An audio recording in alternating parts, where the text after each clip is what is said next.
Hello friends, you are welcome to my YouTube channel Sarth Academy and Political Science Online. I am Suroj Kumar Sehta. In this video, we will discuss about important question and its answer from the topic Plato. Remember, all these questions has been asked in different examination. So these questions are very important. Before we start, I request you that please like this video and subscribe the channel and push the bell icon. Now let us start the question answer.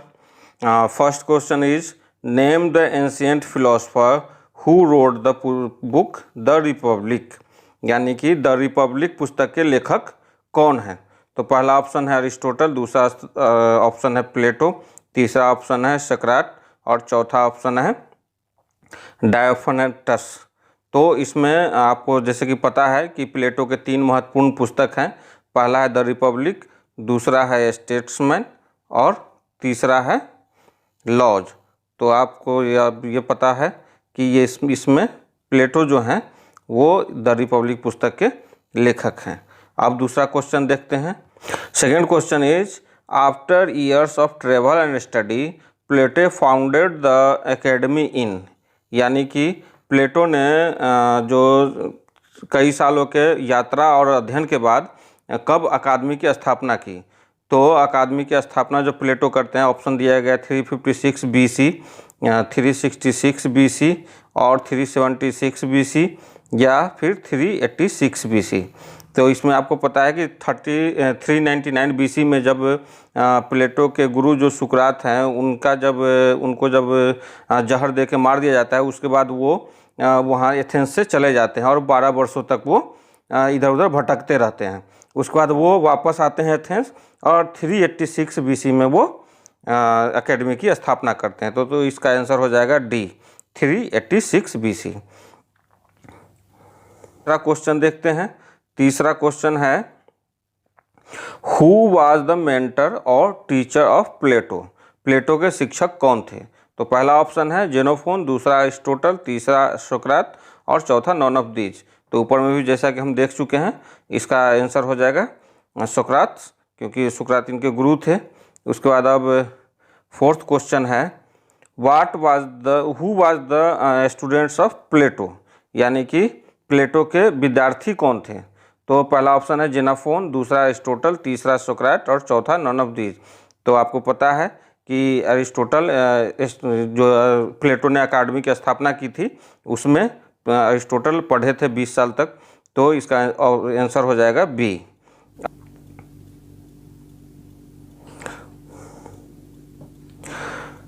Now we will see fifth question. Fifth question is, Plato's writing mostly take the form of dash in which knowledge is revealed as two characters ask and answer question each other, यानी कि जो प्लेटो की लेखन शैली है वो कौन सी लेखन शैली है जिसमें कि दो चरित्र एक दूसरे से क्वेश्चन पूछते हैं और उसका आंसर देते हैं और इसके माध्यम से वो ज्ञान की खोज करते हैं। तो जैसा कि आपको पता है कि प्लेटो ने अपने न्याय सिद्धांत में या फिर अन्य सिद्धांत जो उनका है उसमें उन्होंने जो मेथड यूज किया है वो डायलेक्टिकल पद्धति है, डायलॉग की पद्धति है। तो इसका आंसर हो जाएगा आपका ए, डायलॉग। उसके बाद अब नेक्स्ट क्वेश्चन है सिक्स्थ क्वेश्चन, देखते हैं। प्लेटो was born in 427 BC, 437 BC, 417 BC और 327 BC। तो जैसा कि हम लोग जानते हैं कि इसका ऑप्शन ए जो है वो सही हो जाएगा। 427 BC में प्लेटो का जन्म हुआ था। अब सातवां क्वेश्चन देखते हैं। सातवां क्वेश्चन है, in which Greek city Plato was born, यानी कि किस यूनानी नगर राज्य में प्लेटो का जन्म हुआ था। ऑप्शन है Sparta, Stagira, Athens and none of these. तो इसमें और आंसर हो जाएगा एथेंस। अब आपको एक क्वेश्चन का आंसर इसमें देना है, कमेंट बॉक्स में आप दीजिएगा कि स्टैगिरा में किसका जन्म हुआ था। एक महत्वपूर्ण विचारक थे जिनका जन्म स्टैगिरा में हुआ है। तो आपको इसका आंसर बताना है कि स्टैगिरा में किनका जन्म हुआ था। प्लेटो का जो जन्म हुआ है वो एथेंस में हुआ है। उसके बाद आठवां क्वेश्चन अब देखते हैं। आठवां क्वेश्चन है, in Plato the Republic who does Plato suggest should rule our society, Plato अपने पुस्तक रिपब्लिक में किसको सोसाइटी पर या स्टेट पर शासन करने का अधिकार देते हैं? तो पहला ऑप्शन है द मिलिट्री, दूसरा ऑप्शन है एन इलेक्टेड पार्लियामेंट, तीसरा ऑप्शन है an elite group of philosopher king, चौथा ऑप्शन है नन ऑफ दीज। तो जैसा कि प्लेटो के जो आत्मा का सिद्धांत है, जिसमें कि आत्मा के 3 गुण माना गया है, जिसमें कि आत्मा के 3 गुण में पहला गुण है विवेक का, दूसरा गुण है साहस का और तीसरा गुण है क्षुधा या तृष्णा का। तो आप देखेंगे कि जो विवेक है वो किसका प्रतिनिधित्व करता है? दार्शनिक का। जो साहस है उसका वो किसका प्रतिनिधित्व करता है? तो सैनिक का। और जो क्षुधा है वो प्रतिनिधित्व करता है उत्पादक वर्ग का। तो देखेंगे प्लेटो के जो राज्य के ये 3 वर्ग हैं, 3 वर्ग में प्लेटो दार्शनिक वर्ग को शासन करने का अधिकार देते हैं। तो इस प्रकार इसका ऑप्शन जो सही हो जाएगा वो सी ऑप्शन सही हो जाएगा। Now let's see the 9th question. 9th question is who argued that wrong type of literature and music can corrupt the youth of Greece and must therefore be strictly controlled। यानी कि किसने यह तर्क दिया कि जो गलत तरह के साहित्य हैं और म्यूजिक हैं, संगीत हैं, वह यूनान के, एथेंस के जो यूथ हैं उनको करप्ट कर देंगे, इसलिए ऐसे साहित्य और संगीत को राज्य द्वारा नियंत्रित किया जाना चाहिए। तो ऑप्शन है जेनाफोन, अरिस्टोटल, सोक्रेट एंड प्लेटो। तो इसका आंसर जो होगा वो प्लेटो होगा। ये प्लेटो के शिक्षा सिद्धांत से क्वेश्चन है, जिसमें कि वो कहते हैं कि बच्चों को ऐसी कहानियाँ नहीं सुनाई जानी चाहिए जिससे कि उसको मृत्यु से भय हो या देवताओं के प्रति श्रद्धा हो या सत्य से घृणा हो। तो इस प्रकार ये प्लेटो के शिक्षा सिद्धांत का क्वेश्चन है। तो इसका ऑप्शन हो जाएगा डी। मैंने जो अभी तक क्वेश्चन बताया है या फिर आगे जो क्वेश्चन डिस्कस कर रहा हूँ, तो वो सारे क्वेश्चन आपके डीएसएसबी चाहे अन्य एग्ज़ाम जो है उसमें पूछे गए हैं, इसलिए ये बहुत ही इंपॉर्टेंट है और इसको आप लोग ध्यान से देखिएगा।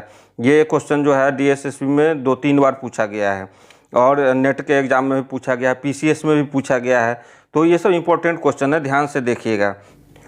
See the 10th question, which of the following thinkers did not favour the ruler to own property. इसमें से कौन से थिंकर हैं जो कि रूलर के, जो शासक वर्ग है, उनको निजी संपत्ति का फेवर नहीं करते हैं?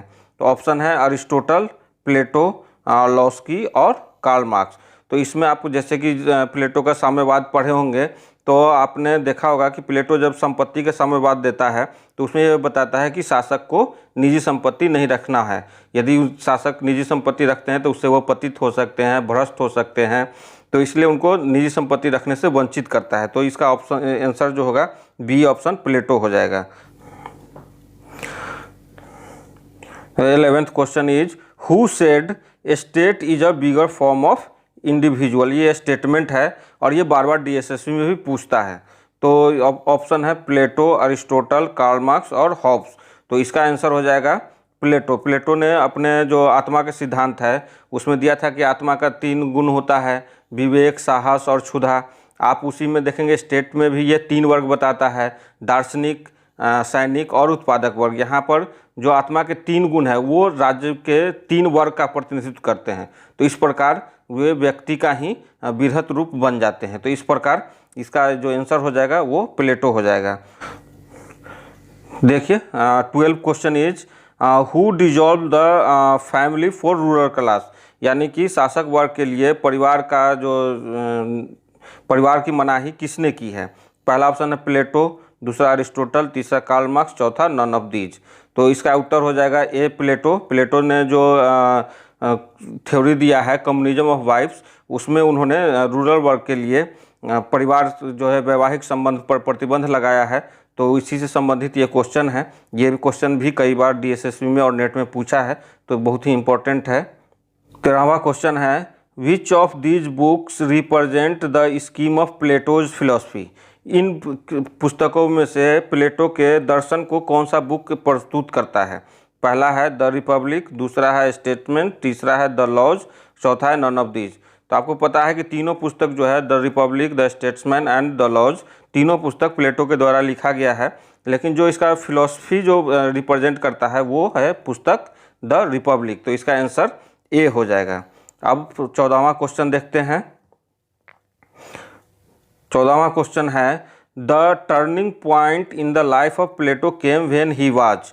तो ये बताना है कि प्लेटो के लाइफ में कब टर्निंग पॉइंट आया, किस उम्र में। पहला ऑप्शन है 20 वर्ष की उम्र में, दूसरा है 24 ईयर्स, तीसरा है 28 ईयर्स की उम्र में, चौथा है 26 ईयर्स की उम्र में। तो ये जो ऑप्शन होगा इसका, इसमें हो जाएगा आंसर सी 28 ईयर्स।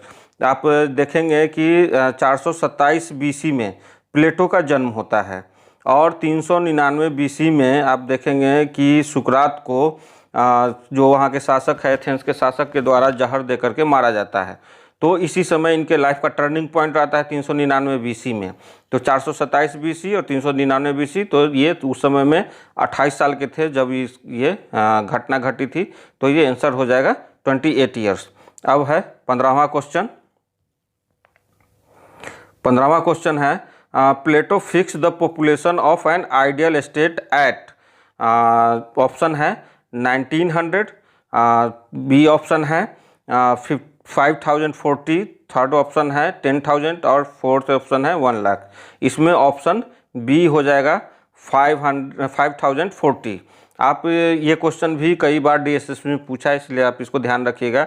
जब मैं पॉलिटिकल थॉट में जो व्हाट इज़ पॉलिटिकल थॉट बता रहा था, तो मैंने बताया था कि जो पॉपुलेशन के बारे में विभिन्न सिद्धांतकारों ने जो दिया है कि राज्य में कितनी जनसंख्या होनी चाहिए, इसमें प्लेटो ने 5040 दिया है। वहीं जो अरस्तु हैं वो 10,000 देते हैं। तो हम प्लेटो के बारे में देख रहे हैं, तो प्लेटो ने 5040 पॉपुलेशन बताया है उनके आइडियल स्टेट का। तो ये आंसर बी हो जाएगा। अब हम 16वां क्वेश्चन देखते हैं।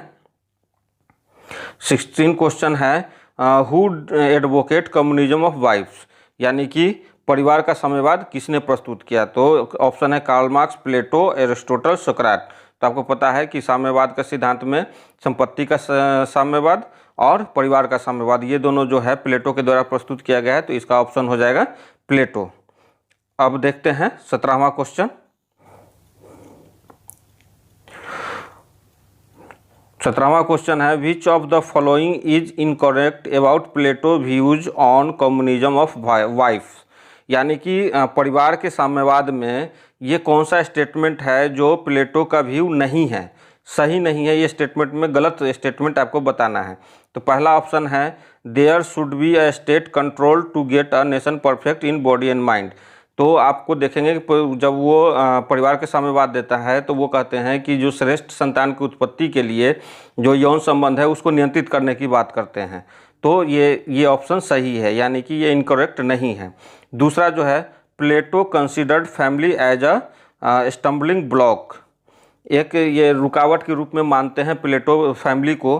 तो ये स्टेटमेंट भी सही है, क्योंकि इसीलिए ये कम्युनिज्म ऑफ वाइफ देते हैं ताकि शासक वर्ग के जो कर्तव्य हैं उसमें कोई रुकावट उत्पन्न ना हो। तो ये भी ऑप्शन सही है। तीसरा है एबॉर्शन वाज स्ट्रिक्टली प्रोहिबिटेड। तो ये ऑप्शन गलत है, क्योंकि प्लेटो जो है, देखिएगा जब वाइफ्स का कम्युनिज्म देते हैं, परिवार का साम्यवाद देते हैं, तो उसमें कुछ नियम बताते हैं कि इस नियम के तहत ही जो संतान उत्पन्न होगा, जो त्यौहार के धार्मिक त्यौहारों के अवसर पर जो श्रेष्ठ स्त्री और पुरुष को जो संभोग करने का अवसर दिया जाएगा, उसमें जो संतान उत्पन्न होगी उसी को राज्य पालन करेगा। और इस नियम के विरुद्ध जाकर के यदि कोई संतान उत्पन्न होता है तो राज्य उसको या तो पालेगा नहीं, या उसे अंधकारमय जगह में गाड़ देगा, या फिर उस बच्चे को जन्म लेने से पहले ही गर्भपात करा करके मार दिया जाएगा। तो ये स्ट्रिक्टली प्रोहिबिटेड नहीं था, बल्कि ये गर्भपात का समर्थन करते हैं प्लेटो। तो ये आंसर इसका ऑप्शन सी हो जाएगा। अब 18वां क्वेश्चन देखते हैं।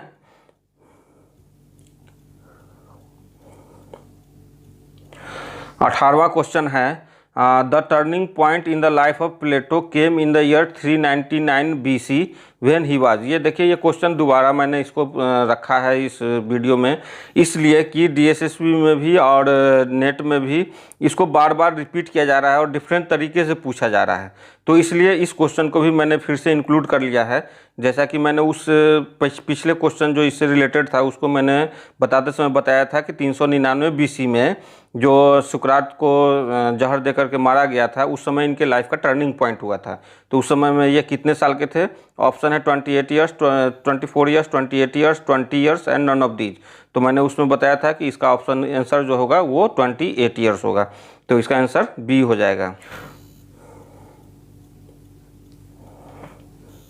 19वां क्वेश्चन है मैच द करेक्ट ऑप्शन।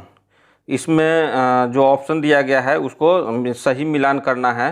तो पहला है justice is the interest of stronger, यानी कि न्याय जो है वो शक्तिशालियों का हित है।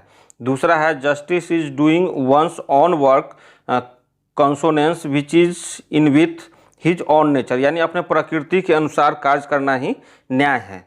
ये दूसरा सिद्धांत है। तीसरा है justice is a product of contract, यानी कि जो न्याय है वो समझौते द्वारा उत्पन्न हुआ है। चौथा है justice is all doing good to friend and harm to enemy, यानी कि न्याय जो है शत्रुओं की बुराई और मित्रों की भलाई करना है। तो इसमें पहला ऑप्शन दिया गया है प्लेटो, दूसरा है ग्लाकोन, तीसरा है थ्रेसिमाकस और चौथा है पोलीमार्कस। तो अब हम मिलान करेंगे कि कौन सा थ्योरी किसका है। तो justice is the interest of stronger, शक्तिशालियों का हित ही न्याय है, ये सिद्धांत दिए हैं थ्रेसिमाकस जो उग्रवादी सिद्धांत के समर्थक हैं। तो ए का हो जाएगा 3। उसका बी है justice is doing one's own work consonance which is in with his own nature, यानी प्रकृति अपने स्वभाव के अनुसार ही कार्य करना चाहिए, तो कार्य करना ही न्याय है। तो ये जो है थ्योरी जो प्लेटो के द्वारा दिया गया था, तो बी का ऑप्शन हो जाएगा 1। उसके बाद justice is a product of contract, यानी कि जो न्याय है वो समझौते द्वारा उत्पन्न होता है। ये जो दिए थे ये ग्लाकोन के द्वारा दिया गया था, तो ये इसका ऑप्शन हो जाएगा 2। उसके बाद justice is all doing good to friend and harm to enemy, यानी कि न्याय जो है शत्रुओं की बुराई करना है और मित्रों की भलाई करना है, ये दिया गया था पोलीमार्कस के द्वारा। तो इसका ऑप्शन हो जाएगा 4। प्लेटो से संबंधित प्रश्न उत्तर का यह भाग यहीं समाप्त होता है। अब हम फिर अगले वीडियो में किसी और थिंकर के साथ उपस्थित होंगे, तब तक के लिए धन्यवाद।